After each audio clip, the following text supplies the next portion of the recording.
Bueno, resulta importante hablar de economía en un contexto donde algunas corrientes dicen que estamos viviendo ya una crisis económica. Otras, más bien afines al gobierno, niegan esta situación. Lo cierto es que en la perspectiva de tener pluralidad, nosotros vamos dándole una mirada a las diferentes formas de reflexión. Y hoy en particular queremos hablar sobre el tema de la escasez de divisas, que se ha posesionado como uno de los temas de opinión pública muy fuertes, amén de otros temas, por supuesto. Para ello hemos invitado al economista Guido Capra, con quien estaremos hablando en el curso de los próximos minutos. Guido, muchísimas gracias por la amabilidad en aceptar la invitación. Muchas gracias, siempre privilegiado, contento, un honor estar presente en este importantísimo espacio para poder comunicar e informar sobre diversos temas. A ver, ¿cuáles serían los factores que están condicionando esto que se ha dado en llamar la escasez de divisas? Es el resultado de políticas fallidas que tienen una larga historia. Muchas veces hemos indicado de que esta situación iba a suceder. Lamentablemente no se han tomado las medidas, no se han tomado las decisiones correctas para que el mercado, porque en realidad lo que sucede con la divisa es lo mismo que sucede con cualquier otro producto, con cualquier otro servicio. Es la interacción de la oferta y la demanda la que define el precio. Y el precio es información. Y el precio lo que nos está indicando en este momento es lo que has mencionado. Y lo que has mencionado es una gran escasez de este producto que podríamos decirlo, se llama dólar en este momento, pero podría ser cualquier otro, podría ser el euro, podría ser la carne de pollo. Y lo que pasa es, en nuestro país y en otros países, los economistas piensan que son tan inteligentes que son ellos los que pueden definir la interacción de miles de millones de personas que toman decisiones, la acción humana de producir, de transportar, de vender. El Estado es una organización, entre comillas, criminal, que no permite que las personas puedan actuar de manera libre y voluntaria e intercambiar en el mercado lo que quieren y lo que desean. Se ponen trabas, se toman prohibiciones, y eso es lo que ha ocasionado esta triste situación que está llevando a mucha gente a la desesperación. De hecho, la primera consecuencia de esta situación, de esta realidad, es que todos los bolivianos ahora somos mucho más pobres, porque el poder adquisitivo de nuestro salario se ha reducido de manera dramática, en un 20% por lo menos. A ver, no podemos comprar medicamentos, no podemos comprar productos importados. Si queremos viajar para un asunto familiar o un asunto de salud, primero que no hay la divisa, y segundo que si la consigues un 40% más arriba de lo que es un precio artificial, un precio que no tiene sentido, que es el precio oficial, porque a ese precio nadie transa, absolutamente nada. A ver, bien decías, tenemos que entender el dólar desde una de las perspectivas que es precisamente el mercado. Desde esa perspectiva, ¿cuáles son las instancias naturales de oferta de dólares? Bueno, existen varios elementos, varios factores que explican la entrada y la salida. La entrada y la salida de dólares se debe, por un lado, a lo que se puede ver en la balanza comercial. Exportas, entran dólares, importas, salen dólares. Pero la exportación y la importación es una relación comercial entre personas, podría ser entre tú y yo. Y la pregunta es, ¿por qué se tiene que meter el Estado a prohibir que nosotros podamos llegar a un acuerdo? ¿Por qué el Estado, que es una organización abstracta, porque en realidad el Estado son grupos de personas que se organizan para imponer, para esclavizar a la gente que no depende del Estado? Entonces, ¿qué derecho tiene el Estado para evitar que podamos hacer una transacción entre privados? Se mete el Estado y ocasiona distorsiones en el mercado, porque no podemos actuar de manera libre y voluntaria. Hay un autor que ha escrito un libro que se llama Murray Rothbard, que toca justamente estos temas. El libro que escribe y que deberían leer los economistas se llama Poder y Mercado. El mercado son las transacciones libres que desarrollan las personas según su mejor criterio. Y el poder es el Estado, que necesariamente tiene que actuar de manera agresiva, brusca, para poder alterar lo que el mercado lo haría de forma natural. A ver, es atribución estricta bajo el modelo que imperante en nuestro medio que el Estado es el único oferente de dólares, porque quiero entender que yo soy empresario, no sé, soyero, por decir algo, vendo mi soya afuera y me van a pagar en dólares, te no me van a pagan pagar en en dólares, bolivianos. claro. Ahora, ¿esos dólares llegan directo al Estado en nuestro país? O más bien, el que ha comprado mis dólares deposita seguramente en alguna entidad financiera o de repente en una entidad financiera boliviana, pero deposita en dólares. ¿Esto captura el Estado o no captura el Estado? No debería capturar el Estado. Bueno, en realidad, si yo recibo como exportador dólares, Sí. los puedo cambiar en el mercado en bolivianos, porque los precios en el mercado local son en bolivianos. El Banco Central, en este caso, lo que hace es una especie de balance en la que las entradas de divisas por exportaciones, por remesas, por muchos otros factores, se acumulan en lo que es una cuenta que se llama reservas internacionales netas. Al final, lo que interesa desde el punto de vista de las finanzas públicas del Banco Central es el saldo en las reservas internacionales netas, porque lo que sucede es encima. Si se exporta más, se importa menos, entran más divisas por remesas, vienen capitales por inversión extranjera directa. Al final, las cuentas de la balanza en cuenta corriente y la balanza en cuenta capital se netean en una cuenta que se llama reservas internacionales netas. Lo que ha sucedido en nuestro país es que esas reservas internacionales netas, por la salida mayoritaria de divisas, ha generado una escasez, en este caso, de divisas, y la gente que necesita dólares, entonces no los consigue y no puede realizar sus transacciones de manera normal. A ver, quiero entender esto. ¿Existe la posibilidad de que el empresario que ha exportado pueda tener ahí pagado en un banco del exterior, el que ha recibido la soya, por así decir, deposita el pago en un banco del exterior y tenerlo ahí? El empresario puede traerlo, ¿verdad? Correcto. Puede traer la cantidad que necesita, pero tener una mano. Esto digo porque, a ver, queremos entender que en este caso el Estado, particularmente el gobierno, puede tener dólares de la actividad directa que él realiza, en este caso venta de gas. Ahora la venta de gas es poco para ellos, más de 1.000 millones, menos de 2.000 millones, ha caído fuerte. Y algunos minerales que venden como productor, eso le va a representar menos de 2.000 millones.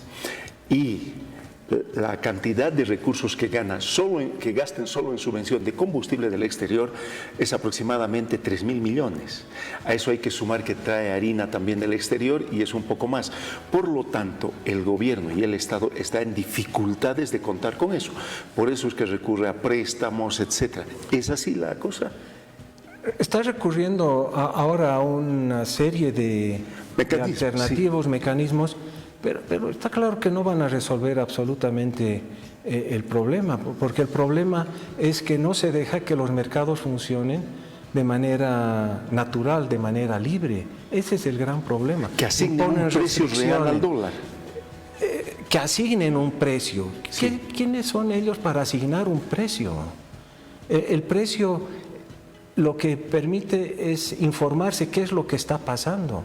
En este momento hay escasez y ante una situación de escasez, el precio, en este caso, del boliviano en términos del dólar en términos de bolivianos, tiene que subir.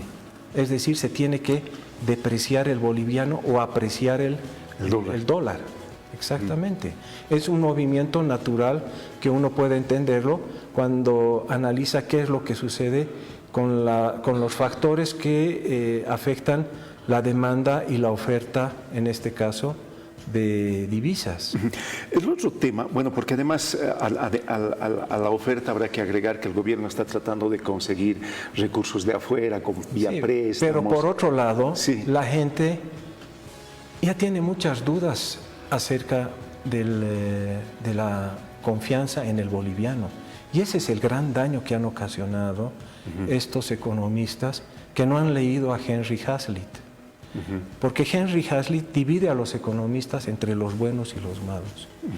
Los malos economistas solo ven efectos directos de corto plazo y ven el efecto directo de una política sobre un segmento. En cambio, el buen economista es aquel que ve los efectos de las políticas en el largo plazo y considera todos los actores que podrían estar involucrados.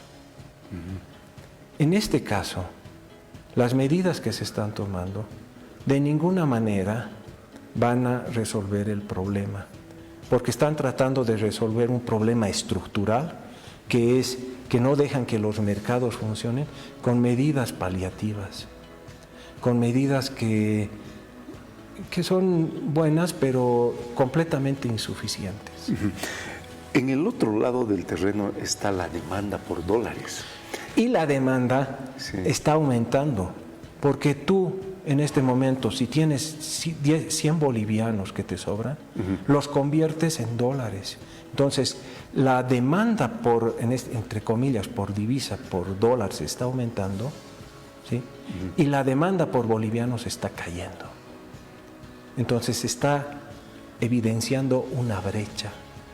El boliviano ya no quiere tener bolivianos, y si los quiere tener es para resolver problemas de transacciones inmediatas, es decir, ir a la tienda, comprar leche, pero si te sobra algo de plata, tú ya no demandas bolivianos, demandas dólares, porque es un activo seguro, es una forma de ahorrar.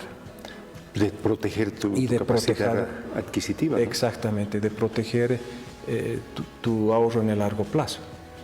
Ahora, ¿producto de qué esto? Es decir, los economistas construyen la idea de una expectativa. ¿Estaríamos diciendo que la población en general ya no tiene una buena expectativa de cómo está la economía? ¿O del boliviano o de las políticas económicas del gobierno? Lo que pasa es que los políticos, no estoy haciendo una identificación de este gobierno, todos los políticos son hábiles para mentir. No dan la información real, correcta, porque el interés que tienen es mantener el poder, para imponer justamente. Ahora, lo que se debe hacer es cambiar toda esta situación que nos está llevando a una crisis ya social, una crisis humana, una crisis en la que mucha gente ya no puede curarse porque no existen los medicamentos en el mercado. Esas son las consecuencias de intervenir de una forma abusiva en todos los aspectos. Y el Estado eso es lo que ha hecho, ha intervenido en todos los aspectos de una manera completamente abusiva e inaceptable para el ciudadano, que lo único que quiere es llevar adelante su propia acción de vida, su propio plan de vida, que es trabajar, producir y tener el derecho a transar de manera libre y voluntaria con quien le ofrezca algo mejor. Ahora, El gobierno ha salido al paso siempre señalando que hay una política perversa de expectativa en el sentido de que se está yendo a una especulación o un manejo de una expectativa negativa en torno al tema de los dólares. Por eso es que la gente está comentando. ¿Será verdad? ¿Hasta qué punto puede ser verdad eso? Bueno, se critica, entre comillas, al especulador. Al especulador, exacto. Pero si no hubiera ese especulador, no podrías conseguir ni siquiera ese dólar a 10, 11, 12 bolivianos. Ese especulador está tomando un riesgo, es un emprendedor, porque está de alguna manera ofreciendo una solución a tu problema. Imagínate tú en este momento tienes que viajar. No hay dólares, necesitas conseguir y alguien te ofrece a 11, a 12 y tú le compras. En ese momento hay una transacción voluntaria. Tú estás aceptando el precio de 12 a cambio de $1 porque tú necesitas ese dólar para viajar a cualquier país y poder resolver algunos problemas familiares o de salud. Entonces, el enfoque del gobierno, el especulador es un delincuente y lo persiguen y lo meten en la cárcel, pero en realidad el especulador lo que está haciendo está encontrando una solución a muchas familias y personas que no pueden adquirir el dólar en otro precio, al oficial, por ejemplo, y lo consiguen a 11, 10 o 12. Entonces, estamos viviendo en una situación que la verdad es, nadie la entiende. Y nadie la entiende porque nuestros economistas gozan de un criterio que lo mencionó Hayek, la fatal arrogancia, pero a eso hay que asumir o sumarle otra fatalidad, que es la fatal ignorancia. Terrible. ¿Cómo ves el acuerdo que ha alcanzado en las últimas horas el gobierno y sectores empresariales? Completamente insuficiente, porque no se está tomando en cuenta el poder que tiene el mercado. Es decir, el precio del dólar sigue siendo 6.96 y ese es un precio que es completamente falso. Nadie puede transar ese producto a 6.96. Son las fuerzas del mercado las que nos indican que el precio de este producto que se llama dólar está por encima de 10 bolivianos. Pero uno no puede actuar libremente porque si tú tratas de comprar o vender a más de la oficial, entonces eres un delincuente. ¿Qué perspectivas planteas para solucionar este tema? Yo creo que se deben copiar las medidas de Milei. Yo creo que la filosofía de lo que es la economía libre, libertaria, es lo que se necesita en nuestros países, porque ¿qué es libertad?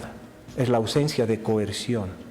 Es decir, que tú, si quieres hacer algo sin dañar a otro, obviamente, porque ahí así estamos en problemas, si tú quieres hacer algo, lo puedas hacer sin que exista la coerción, la persecución de un ente abstracto que es una organización criminal que se llama Estado. ¿Tendría que liberalizarse el tipo de cambio? Necesariamente. Porque eso tendrían consecuencias políticas, también tendrían consecuencias, claro. Pero así las ha tenido Bolivia en la época de la estabilización, el año 1985, y es gracias a esa concepción, a ese modelo de un gran presidente que fue Víctor Paz Estenssoro, que hemos gozado de estabilidad económica hasta hace unos años atrás, cuando ha salpicado y ha explotado toda la fatalidad de este modelo populista, que es un modelo empobrecedor.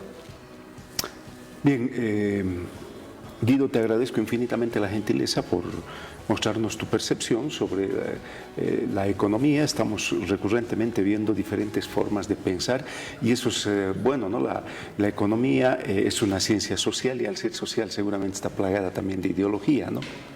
Sí, la economía es una ciencia, no es una, en realidad la economía es cómo generar riqueza, porque si tú no generas riqueza, generas pobreza. Y la única forma de generar riqueza es a través de la acción del individuo cuando decide hacer algo. Y muchas veces lo que decide hacer el individuo es producir productos, producir artesanía, producir joyería, producir alimentos. Porque con esa producción tú generas tu propia demanda, tú produces programas y esos programas te permiten generar tu propia demanda. Entonces, si hay alguien que te impide a vos producir programas, porque te quita la fuerza a través de impuestos, lo que tú generas a través de tu propio esfuerzo te lo quita, te lo roba, entonces te vuelves más pobre. Es tan simple como eso. Los impuestos son una especie de robo legalizado. Es como que un ladrón venga y te quite tus cosas. Lo malo que ese ladrón lo hace todos los meses y todos los días. Es una pena. Muy bien, muchísimas gracias. Guido Capra, economista, la percepción sobre la economía. Ya estaremos dándole vistazos desde los diferentes escenarios que corresponden en el ámbito de la pluralidad y de la diversidad de pensamientos que hay sobre lo que está sucediendo en nuestro país. Alexandra.